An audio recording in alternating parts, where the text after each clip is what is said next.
ngërëm lañ leen di wax saa su nekk rek ñi safoo site internet di Buzz M TV Sénégal bu leen fàtte di abonné di bës cloche de notification yi ngir dara bañ leen a raw ci seen i xibaar. amati nañ mbégte ak bànneex saa su nekk rek di ànd ak yéen ci seen chaîne bi di Buzz M TV Sénégal nuyu nañ leen bu baax jaajëfal leen li gën a fës ci bopp xabaar yi nag dañu koy do rek ancien ministre Mbaye Ndiaye mi nga xamante ne rek yóbbu nañ ko fa mbaxan doone benn ginnaaw nag biñ ne dafa daal di yàqate wala sax coqate ab logement administratif boo xamante ne rek état moom moo ko daal di moom ci naka noone nag ndaw ya faree ca diwaan bu Parcelles Assainies bokk ci parti bi di Alliance pour la République nag dat nañu yëkkati seen kaddu nag di naqalu rek convocation bi nga xamante ne rek jox nañu ko Mbaye Niang mi nga xamante ne nekkoon na ancien ministre de l'intérieur nekkoon tamit ex ministre ci nguuru ko Macky Sall dañaa daal di gis ne rek boobu lee mbir nag jaay doole képp la ak humiliation politique bu ñu sukkandikoo nag ci ki nga xamante ne rek moom moo nekk coordinateur local bu APR ne nag ki nga xamante ne rek moom mooy Mbaye Ndiaye ñu ngi koy daal di topp te ki koy topp du kenn rek du société nationale de gestion et l'exploitation du patrimoine de l'État di SOGEPA mi nga xamante ne rek daf ko daal di génn ne moom moomu nag dafa daal di yàqate ab bâtiment ba mu occupé woon ci diir fukki at moom moomu nag ne nañu daal lañ fa yàq toll na ci 50 millions de francs CFA ñi nga xamante ne rek ñoom ñoo nekk responsable APR nag daat nañu dëgg ne ancien ministre bi moom si jëmmi boppam rek dafa amoon njàqare ci anam bi nga xamante ne moom la bâtiment boobu daal di taxawee moo tax mu ko doon yeesalaat daal di ciy def lu toll ci 200 millions de francs CFA nag ngir nag yokkaat li nga xamante ne rek moom mooy néeg ya yokk ca fukki néeg ak juróom ne na nag li nga xamante ne daal moom la ko SOGEPA daal di jiñ ak moom la mu def comme yàlla ak may yàlli ndaxte nag dañoo daal di gis ne rek moom moomu nag bâtiment boobu nga xamante ne rek doon na fa dëkk nag dafa daal di yàqu woon moo tax mu ko doon defaraat ñoom ñooñu nag daal di gis ne rek yëfi daal ay yëfu politique la waaye nag mënoon nañ ko waxtaanee seen biir ndaxte nag dañoo daal di gis ne rek yoon ci jëmmi boppam daal dafa commencé rek di daal di teg bët ay jegeñaale président ba woon di Macky Sall ndaxte nag nee nañu daal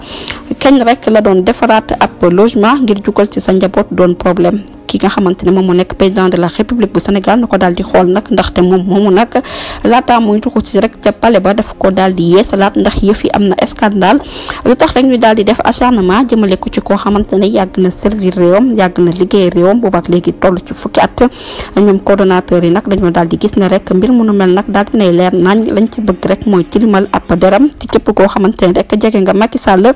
ñoom ñooñu nag ñoo ngay apporter solidarité ki nga xamante ne rek moom mooy Mbaye Ndiaye waaye tamit mbir mu nu mel la ñu daal di def jëmale ko rek ci ki nga xamante ne moom mooy Farba Ngom Mansour Faye ak Lat Diop mi nga xamante ne rek jaay nañ leen doole ba tëj leen ràpp ci kaso gi ku ci mel ni Ismaïla Madior Fall Sophie Gladima ñoom ñooñu ñëpp nag daal nañ ñu yëkkati kàddu nag daal di sakku rek ci contrôle judiciaire bi nga xamante ne teg nañ ko kii di madame Ndeye Saly Diop Dieng ñu daal di koy dindi ci nu mu gën a gaawee ba tey nag yemuñu ca ñoom ñi nga xamante ne ñoom ñooy ndawu APR ya faree ci diwaan bu Parcelles Assainies nee nañ nag nguur gi nag concentré wu ci jafe-jafe yi nga xamante ne askan wi ñu ngi koy dund ak sonn gi nga xamante ne rek moom la ñu sonn xiif gu ak tar gi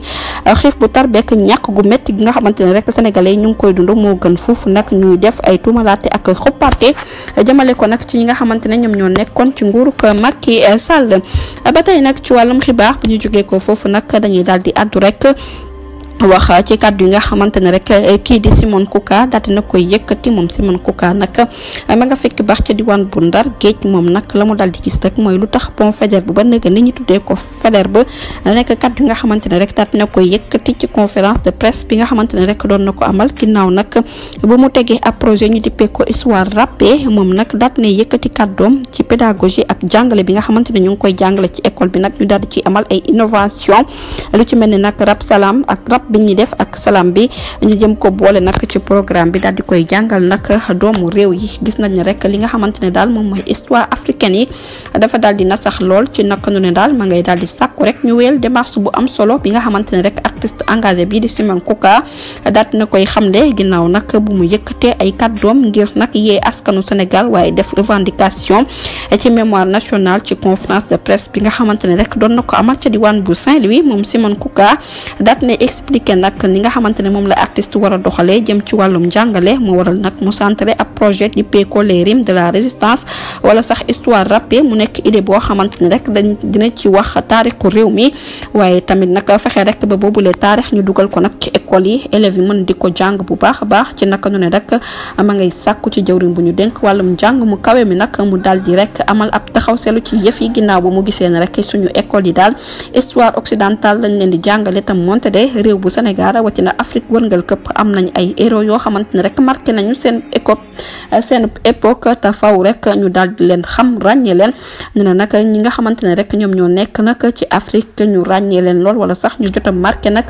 seen époque lu ci mel ni rek kii di Ndata Yàlla ak ñi nga xamante ne rek moom mooy Baltin Skin mi nga xamante ne moom moo nekk premier africain champion du monde bu boxe wala sax Sidiya Léone ak ay personnalité yoo xamante ne rek jot nañu jouer rôle bu am solo jot na nag ñu jàngale leen daal di xam ñooñu ñoom ñooy kan bu ko defee ñu dugal leen ci njàng mu kawe bi nee na nag boobule projet du yem sax ci wàllum jàng kese waaye nag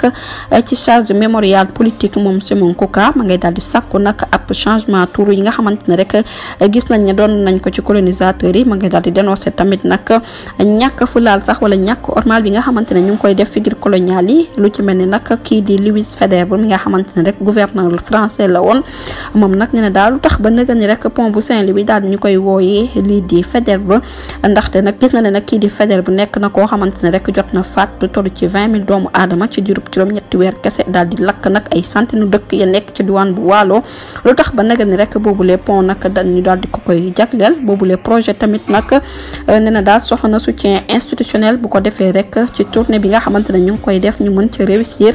fexe nag ba jàngale histoire Afrique ci école yi mu nekk mbir moo xamante ne rek mu ngi cay woo jawriñ bu ñu dénk wàllum éducation nationale waaye nag daat nay gis na rek histoire rappée door na beneen phase am bu yees boo xamante ne rek ak ministre de l'enseignement supérieur et de la recherche et de l'innovation bi nga xamante ne rek docteur Abdourahmane Diouf moom moo ko daal di jiitee boobu les conférences de presse tamit nag daat nañ koy fas yéene amal nag ginnaaw organisation bu mucc ayib bi nga xamante ne rek jot nañu ko def ci université Gaston Berger bu Saint-Louis ngir sensibiliser étudiants yi ngir ñu xam nag seen démb moom Simon Kouka ma ngay daal di rafetlu dogal bi nga xamante ne rek njiitum réew mi son excellence monsieur Bassirou Diomaye Diakhar Faye daal dina koy jël nag ba fas yéene soppi rek pont Faidherbe bu boobu daal di koy tuddee Mamadou Dia mi nga xamante ne rek nekk na ku ñu ràññee law ci taarixu réew mi rawatina politique sénégalais moom ci jëmi boo xam ne daal signe bi mu gis daal di nay daal xel waaye nag yëfi ndoxtol la ndaxte nag am na yeneen tur yoo xamante ne rek turu colon yi la nañ ko tuddee suñu jàmbaar yi moom moo ëpp doole ñu jaarale ko nag ci histoire rappée mu nekk tamit mbir moo xamante ne rek fas na yéene yee ndaw yi waaye nag indi waat bindaat taarixu réew bi moo xam ci musique wala ci njàngale bu boobaa daal dina nekk ab fierté ba tey ci wàllum xibaar bu ñu jógee ko foofu nag dañuy daal di àddu rek wax ci usine dessalement bi nga xamante ne rek njiitum réew mi Bassirou Diomaye Diakhar Faye jot na ca convaincre nag roi Arabie Saoudi bi ginnaaw ay weer nag ci waxtaan bi nga xamante ne rek réew bu Sénégal mi ngi ko doon sekk ak nag boobu les roi bu Arabie Saoudi ci négociation yi yëf yi nag daal di yemb ñu nekk nag mbir moo xamante ne rek ne nañu jotoon nañu ko signé ni ki mars 2024 jarale ko ci Accra Power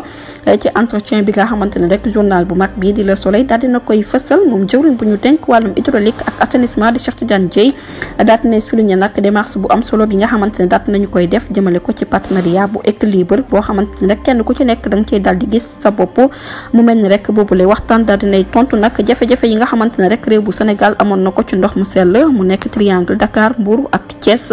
bu ñu sukkandikoo nag ci patron tutelle bi nag yooyu les négociations jamono ji daat dinay yemb ginnaaw rek diplomatie bi nga xamante ne jot nañ ko activité ak ay jokkalante yi nga xamante ne rek jot na am ci diggante président Diomaye Faye ak Salman Ben Abdel Aziz Saoud bu diwaan bu Arabie Saoudite ba tey bu ñu sukkandikoo nag nañ yooyu leen négociation daat nañu koy reprendre ci naka dina daal gis nañ yoonu partenariat bu dëgër bu sincère boo xamante ne rek daat nay am ginnaaw waxtaan bu yaatu bi nga xamante ne rek jot nañ ko def bu ñu sukkandikoo ba tey rek ci interlocuteur journal quotidien national yooyu les contrats su ñëwoon nañu ko laata rek Macky Sall du jóge ko ci bopp nguur gi mu nekkoon mbir moo xamante ne rek jotoon na jur nag ab coow waaye nag gis nañ ne rek principaux griefs yi nga xamante ne rek moom moo ci daal di am mooy ndox mu cher bi nga xamante ne rek daal nañ ko cay nemmeeku ak période bi nga xamante ne ci la ñu ko waroon a fay toll ci fanweeri at mu daal di am impact boo xamante ne rek tey jii moo tax suñu courant bi daal di cher lool ak njëgu ndox mi daal di cher lool nag te ndox mi sax taxul ko woon baax yëf yi nag dañoo daal di gis ne rek dafa daal di jéggi woon dayo waaye nag ñàkk teewaay véritable contenu local bi nguur gu yees gi nag liggéey bu am solo bi nga xamante ne daal woon nañ koy def nag suspendre woon na boobule contrat niki avril 2024 ngir nag xool naka la ñuy respecter principe gouvernance éthique durabilité financière ak souveraineté économique boobule comité technique nga xamante ne rek ay experts ñoom ñoo ko daal di lamboo ñu daal di gis nag yu ci bëri ci ay ministères yu ci mel ni hydraulique finance économie énergie ak présidence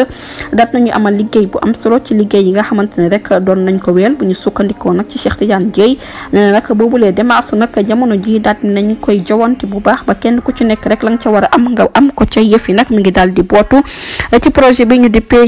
jubal ak jubbanti ba tey nag ci wàllum xibaar bu ñu jógee ko foofu nag dañuy daal di addu rek wax ci kaddu yi nga xamante ne daal kii di député bii di Cheikh Thioro Mbacké daal di na ko yëkkati moom Cheikh Thioro Mbacké nag daal di na yëkkati ay kaddoom daal di wax ne rek moom musul xalaat ne rek nguuru ko Diomaye Diakhar Faye dinañu toog ci bopp nguur gi lu mat at rek jëntuwuñ nag coowal manifestation ak victime yi nga xamante ne rek ñoom ñoo ñàkkoon seen bakkan ci coow li amoon ci réew bu Sénégal moom député bii di Cheikh Thioro Mbacké daal di ne yëkkati nag yooyu les kaddu ne daal musul gëm ne nag Pastef dina def benn at sans mu ubbi rek boobu le dossier ngir ñu indi ci ay leeral moom nag ba tey yemu ca waaye daal di ne yëkkati kaddoom rek di wax ci ñi nga xamante ne rek ñoom ñooy ay yenn ministre yi nga xamante ne rek dañoo pare ak ñenn magistrat yi nga xamante ne rek tey jii dañoo pare nag pour lalal ndëgg sarax kii di Ousmane Sonko mi nga xamante ne rek moom moo nekk ilimaanu jawriñ bu njëkk bi ak ki nga xamante ne rek moom moo nekk président parti Pastef moom nag ñu ne daal yenn ci magistrat ak ay forces de défense et de sécurité tey jii nag ñu ngi xool lekk naka daal la ñuy sërxale kii di Ousmane Sonko ba tey nag ci wàllum xibaar bu ñu jógee ko foofu dañuy addu wax ci kat bi nga xamante ne Guy Marius Sagna daal dina koy yëkkati nag wax ci njëgum suuf bi nga xamante ne daal dinay cher lool ca diwaan bu Ndakaaru moo waral ministre bu ñu dénk wàllum énergie di Birame Souleye Diop daal di tontu Guy Marius Sagna nag ci njëgu suuf si nga xamante ne daal dinay yokk nag ca diwaan bu Ndakaaru mu nekk nag mbir mu jaaxal lool askan wi ginnaaw annonce bi nga xamante ne rek jot na ko ca def ne nañ nag li tarif initial ba mi ngi toll ci 14 000 francs CFA bu fekkee ne rek gisuñu ne nit ñi jëfee nañu boobu lee mbir dinañ leen sanctionné ba noppi nag daal di leen daan yu métti métti ba tey nag ci wàllum xibaar bu ñu jógee foofu dañuy desandi ci redressement fiscal nag ginnaaw déposé bi nga xamante ne jot nañ ko ca def nag mu ñeel rek website gis nañ ne rek défense bi boobule audience namoon nañu ko amal nekk 17 juillet waaye dàq lañ ko ba 18 septembre ci naka ñu daal lu toll ci 41,467 milliards de francs CFA nag la ñuy réclamer jëmale ko ci administration fiscale bi sàkku nag ñu daal di koy jox comme boobule ndàmpaay mu nekk mbir moo xamante ne rek dañoo gis ne procédure bi nag abusive la du ñàkk dinañ ci ñëwaat ci yeneen jotaayu xabaar ba tey ci wàllum xibaar bu ñu jógee foofu dañ koy daal di jeexalee ak kuréelu justice bi di seen juste ak inti ñoom nag daal nañuy door ab grève boo xamante ne ci diirub 72 heures la di sàkku nag ci état bu Sénégal mu daal di rek jëfee li nga xamante ne rek diggee na ko ak ñoom mu ñeel personnel judiciaire bi ak négociation yi nga xamante ne rek doon nañ ko def du ñàkk dinañ ci ñëwaat tamit ci yeneen di jotaayu xabaar jërë ngeen jëf ci ànd bi bu leen fàtte abonné di bës cloche notification yi ngir dara bañ leen raw